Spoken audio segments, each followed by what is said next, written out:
Salut à tous, c'est Kazin, j'espère que vous allez bien. Alors, première interrogation, on commence tout de suite. Est-ce que tu collectionnes comme moi aussi les jeux vidéo? Voilà, parce que c'est vrai que tu l'as vu, hein, je suis en train de vraiment de tout ranger, mais vraiment tout, ma collection complète. Mais à la fois la collection Pokémon, bah, tu la connais très très bien, hein, forcément, surtout si tu me suis depuis un petit moment. Même si je t'avoue, en ce moment, j'achète plus trop d'items Pokémon scellés hein, dans ma collection scellée. Et même dans les collections de cartes. Mais cartes, c'est une autre problématique. J'aime pas trop acheter par correspondance, tu le sais.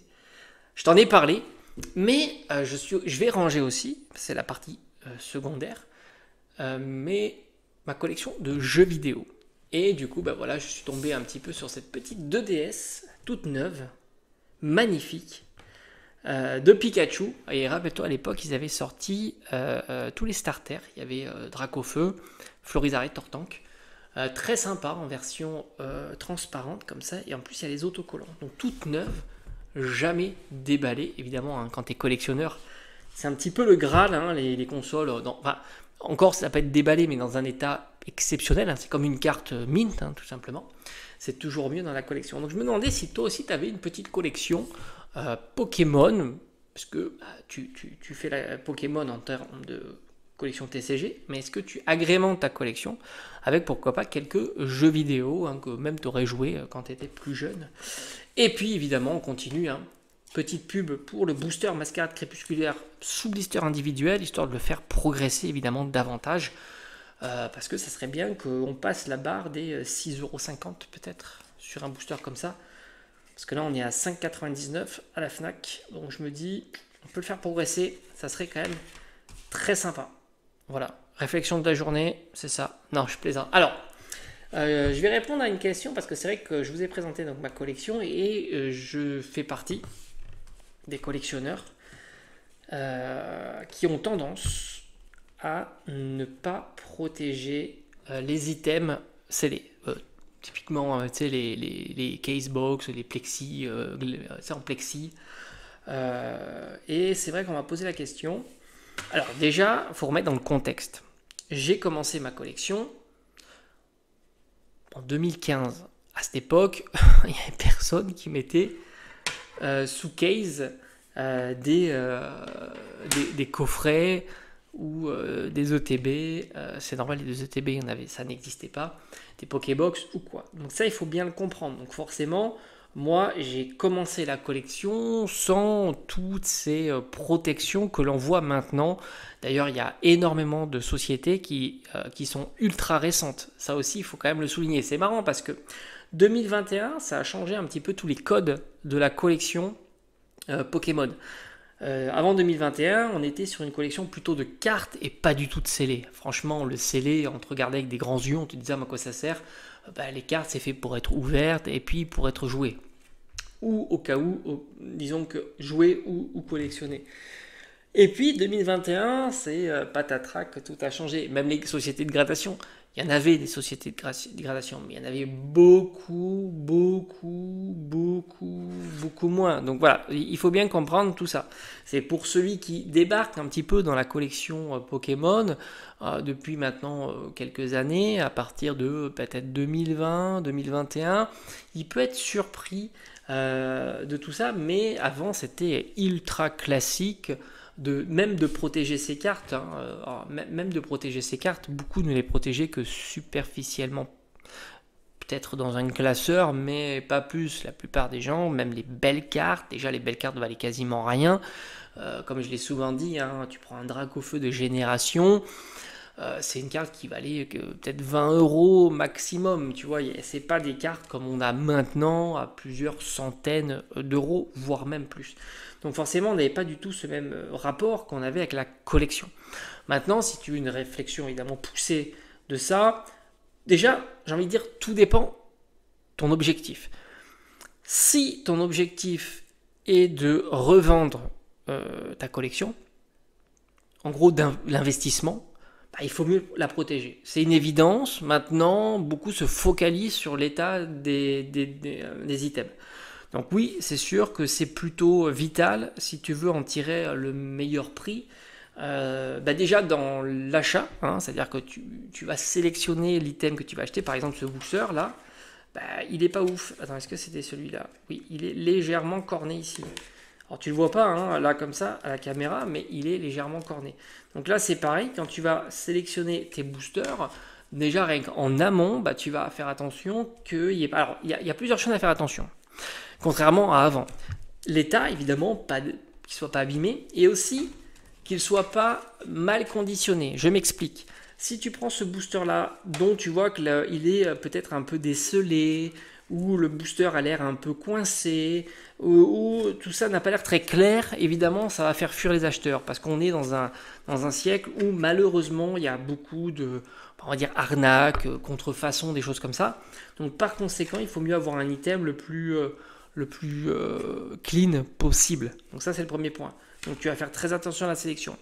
Et après, évidemment, il faut qu'il soit conditionné proprement, il faut qu'il vive proprement, c'est-à-dire qu'il ne faut pas qu'il s'abîme, parce que là c'est pareil, hein, s'il s'abîme, ça va être suspect. Et du coup, oui, il faut mieux tout protéger. Mais quand je dis tout, c'est tout protéger. Donc déjà, c'est l'objectif que tu vas avoir de tes items Pokémon. C'est ton objectif, c'est la revente, en ayant le meilleur tarif. Protège tout, évidemment, même si ça a un coût. Parce que quand tu vas revendre, tu vas garder les protections, évidemment. Hein, comme ça, au moins, tu pourras les réutiliser. Donc, que ce soit les ETB, les coffrets et les Pokébox, même l'état du blister de la Pokébox et les boosters individuels, les tripacks, etc. Donc ça, c'est une évidence. Si tu as un objectif financier.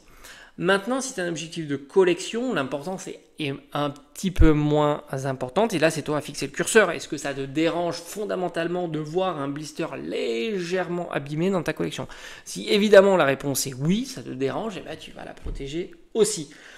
Après, voilà, est-ce que tu veux aussi l'exposer, pas l'exposer, et ainsi de suite. Donc, je pense que la réponse, tu l'as toi-même. Ça dépend quel type de collectionneur tu es. Moi, par exemple, j'ai pas d'importance vitale, en tous les cas, sur le conditionnement ou l'état de mes items. Ce sont des items qui sont plutôt déjà sentimentaux. J'ai une approche qui est un petit peu différente. Ce sont des items que j'ai moi-même achetés il y a très longtemps. Voilà, donc c'est déjà ça. Après, si tu veux, ça m'est arrivé d'avoir des blisters abîmés, ça m'a jamais perturbé outre mesure. Parce que déjà, avant 2021, ça perturbait personne. Tu vois, donc j'étais dans cette vision des choses. Maintenant, je peux comprendre que oui, en effet, c'est quand même légèrement mieux d'avoir un item pas abîmé. Mais c'est quelque chose qui me dérange pas, moi. D'ailleurs, j'ai jamais acheté de case de plexi. Et j'ai envie de te dire, c'est même pas un côté financier pour moi. Parce que je serais assez convaincu que si je contacte telle ou telle société de protection, je pourrais avoir avec un partenariat ou demander un test des items, avoir quelques items gratuitement et en faisant tout simplement un test. Je pense que c'est quelque chose qui est plutôt classique et qui se fait assez facilement. J'ai d'ailleurs été approché par certaines sociétés de cet ordre-là. Donc voilà, j'ai jamais donné suite parce que comme je t'ai dit, moi j'ai envie d'être tranquille vis-à-vis du contenu. Et si j'ai un test à faire, et pourquoi ça pourrait arriver un jour, je financerai moi-même ce genre de protection. Donc moi les protections, ça se limite essentiellement à des sleeves, les classeurs, et quelques top loaders quand je montre une carte par exemple, là c'est sûr, comme ça au moins je sais que si elle tombe elle risque rien, et c'est plutôt pas mal. Voilà, j'ai envie de te dire, ça se limite à ça. Maintenant je voulais parler d'un autre sujet, parce que c'est vrai que ce que j'ai toujours trouvé intéressant avec Pokémon, c'est que c'est un TCG. Alors si tu balayes un temps assez large, j'ai envie de dire, c'était un épiphénomène, la hype qui a été très chiant pour tout le monde et qui a propulsé des items ultra chers. Mais ce que j'aime bien dans le TCG Pokémon, qu'on ne retrouve pas dans tous les TCG, attention, hein, y a des TCG dont les cartes aucune carte n'ont de valeur. Hein. Tu peux prendre Final Fantasy par exemple, alors du moins les premières séries, parce que j'ai un petit peu décroché. Ce sont des cartes, même les plus ultra rares, comme on dit, les légendaires, les choses comme ça, les brillantes. Ce sont des cartes qui valent pas très très cher. Et pourtant, tu payes ta display quand ça sort le même prix d'une display Pokémon. Hein. Je crois que je sais plus, c'était 140, 150 euros. Enfin, en tous les cas, de cet ordre-là. Et Pourtant, les cartes valaient quasiment rien. Une Ultra peut-être valait 10 euros ou 20 euros, pas plus. Et d'ailleurs, avec le temps, tu pouvais même trouver des displays déstockés pour 50 euros, peut-être même, voire même moins. Donc, un TCG, c'est pas forcément des cartes qui valent cher. Et ce que j'aime bien avec Pokémon, c'est que tu allies un petit peu tout. Bon, certains critiquent le fait qu'il y ait des cartes très chères, mais au final, d'avoir des cartes très chères, ça permet de te dire aussi que tu en as pour, en fait, il y en a pour tous les budgets. Et j'aime bien qu'il y ait des cartes, pas toutes hein, évidemment, qui sont très très chères, parce que ça fait des objectifs pour certains, ça rend le côté plus qualitatif aussi, faut le reconnaître. Je suis persuadé que si aucune carte valait plus de 20 euros, il y aurait beaucoup de personnes qui auraient déjà déserté Pokémon depuis très longtemps. Faut pas non plus le sous-estimer, ce phénomène. Donc le fait qu'il y ait quelques cartes très chères, ça permet de créer un environnement assez varié et riche, avec du contenu, certains qui font beaucoup d'ouverture et ainsi de suite. Donc moi j'ai toujours le côté positif, à la fois sur des cartes plutôt très chères, mais aussi à la fois sur des cartes très bon marché. C'est ça qui est assez intéressant en fait avec Pokémon, c'est que je pense que tous les types le profil de collectionneurs s'y retrouvent. Il y a des collectionneurs qui veulent collectionner que des cartes qui ont une certaine valeur, qui t'a patienté, même à budgétiser. Certains préfèrent des collections plus bon marché, mais sans, et c'est ça qui est important, sans faire baisser la qualité de la carte. Tu prends, je suis désolé, hein, un Mew comme ça, déjà quand c'est sorti, c'était la carte promo, donc ça valait on va dire 0, hein, ceux qui ont connu cette série-là, et c'est une carte qui même à l'heure actuelle, et pourtant la carte a quasiment 10 ans, c'est une carte qui vaut pas plus d'une petite dizaine d'euros. Donc franchement, elle est très très belle, elle n'a pas à rougir face aux toutes les dernières AR de maintenant, et voilà, ça reste un budget qui est plus que raisonnable. J'ai pris celle-ci comme exemple, mais on pourrait prendre tout un tas d'exemples de cartes qui valent pas très très cher, quelques TG par exemple, récemment les TG 1, 2, 3 euros, 4 euros, et qui font vraiment plaisir. Faut pas estimer que, faut pas oublier que 1 ou 2 euros, même pour une carte, ça reste bon marché. On n'est plus à l'époque, parce que ceux qui l'ont connu, ceux qui ont mon âge, où tu pouvais avec 5 francs acheter quasiment 1 kilo de bonbons. Alors évidemment c'est une caricature, mais on n'en est pas loin. Avec 5 francs, c'est l'équivalent de 80 centimes de maintenant. Maintenant, avec 80 centimes, tu n'as plus rien. Tu n'as même pas un bonbon. Voilà, c'est comme ça, il y a eu cette inflation. C'est pour ça que je te dis 1 euro, 50 centimes, 2 euros, ça reste des tout petits prix pour des cartes Pokémon. Et c'est ça que je trouve vraiment sympa, c'est qu'il y a de tout. Alors certains vont être pas contents qu'il y ait des cartes très chères, mais au final, je pense qu'il y ait d'avoir un TCG qui mélange un petit peu tout ça, c'est plutôt intéressant. Ce qui est un peu plus dérangeant, c'est le prix du scellé. Un booster à 6 euros, 7 euros, là c'est vrai que comparativement à ce que tu peux acheter avec ce même tarif, c'est ça qui est un petit peu dérangeant.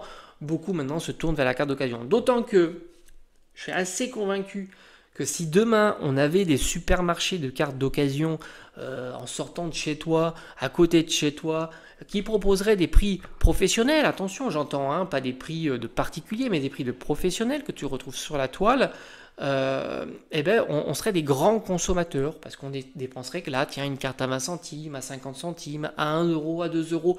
C'est cette proximité qui créerait évidemment l'engouement hein, sur la collection. Et beaucoup sont refroidis, et à juste titre, parce que il faut avoir confiance avec celui à qui tu achètes. Souvent, on se trompe sur l'état, on colise pas bien, il y a des frais qui s'ajoutent comparativement à ce qu'on pourrait trouver à côté de chez soi.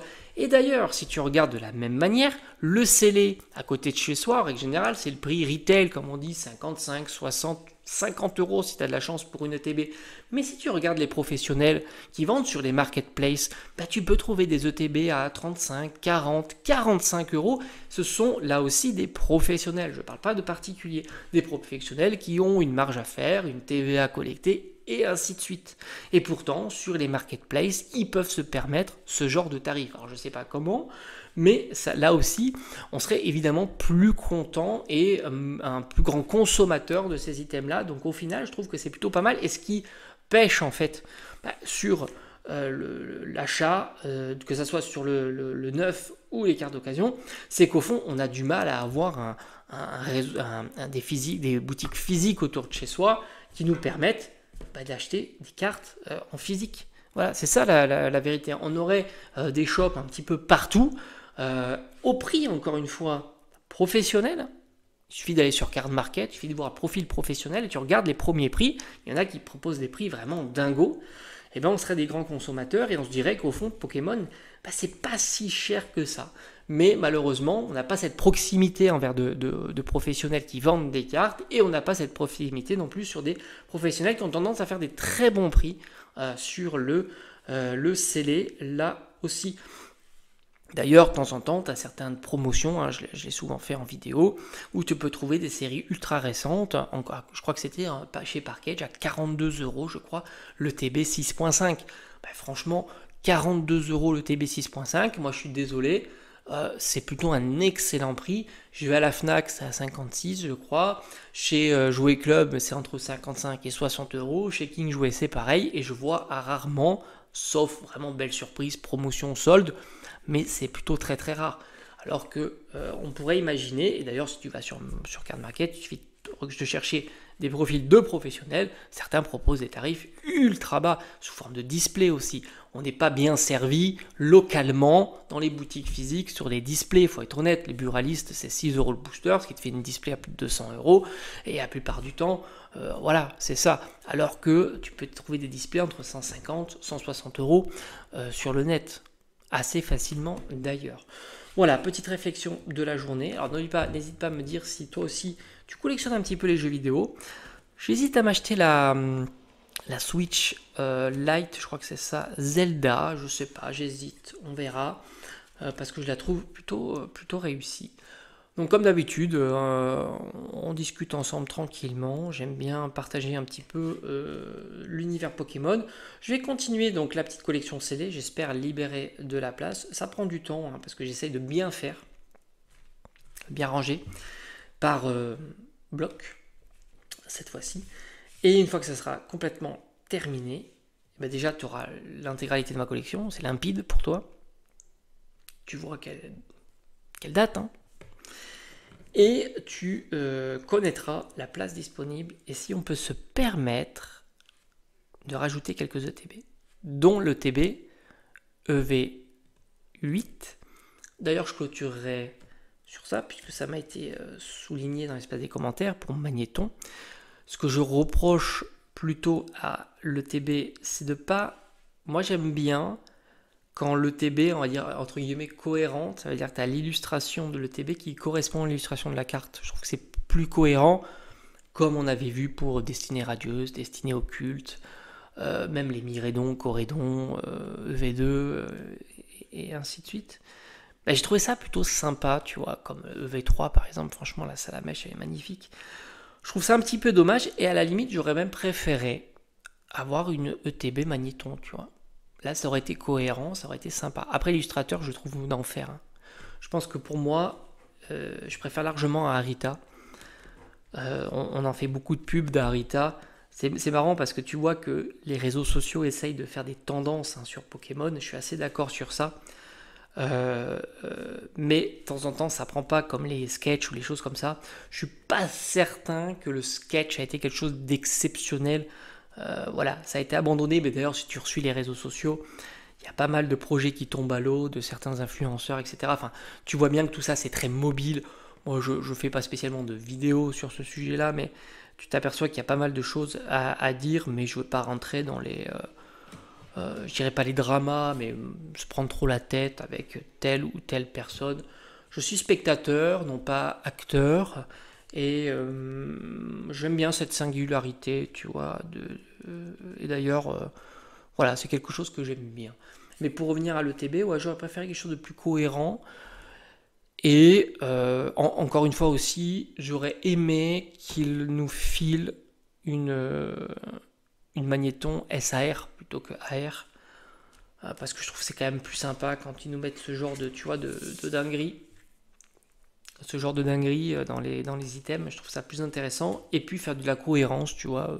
Il y a le Pikachu Terra cristallisé, mets-nous Pikachu Terra cristallisé, sinon mets-nous un magnéton. Voilà. Je suis plus pour ce genre d'item comme ça. Après, chacun est libre de penser ce qu'il veut, évidemment. Et à bientôt.